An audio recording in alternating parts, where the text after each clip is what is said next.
మావా, నువ్వు బైక్లో రోజు కొట్టించే పెట్రోల్ ఎలా తయారవుతుందో ఎప్పుడైనా ఆలోచించావా మావా? నువ్వు చూస్తున్న ఈ ఒక్క పెట్రోల్ చుక్క తయారవడానికి భూమి మీద 100 కోట్ల టన్నుల సముద్రపు జీవులు బలికావాల్సి వచ్చింది. ఇది కేవలం ఇంధనం కాదు మావా, 30 కోట్ల ఏళ్ల నాటి గతం. అస్సలు ఈ మ్యాజిక్ లిక్విడ్ నేల అడుగుని ఎలా పుట్టిందో చూద్దాంరా. లక్షల ఏళ్ల క్రితం సముద్రపు జీవులు చనిపోయాక వాటి మీద వేల అడుగుల మట్టి, ఇసుక పేరుకుపోయి భూమి లోపల ఒక భారీ ప్రెషర్ కుక్కర్ లాగా మారుతుంది. భూమి లోపలి వేడికి ఆ బాడీలు కరిగిపోయి ముందు కెరోజన్గా, ఆ తర్వాత మనం వాడే నల్ల బంగారం అంటే క్రూడ్ ఆయిల్గా మారిపోతాయి.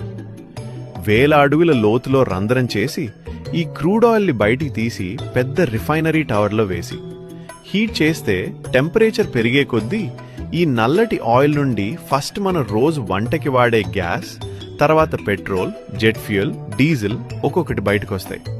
ఇక లాస్ట్లో మిగిలిన దాన్నే తారు అంటారు. దాంతోనే మనకి రోడ్లు వేస్తారు. పెట్రోల్ రేట్లు చూస్తుంటే నీకేమనిపిస్తుందో కామెంట్ చేయమావా. మరిన్ని వీడియోల కోసం లైక్ కొట్టి సబ్స్క్రైబ్ చేయడం అస్సలు మర్చిపోకు.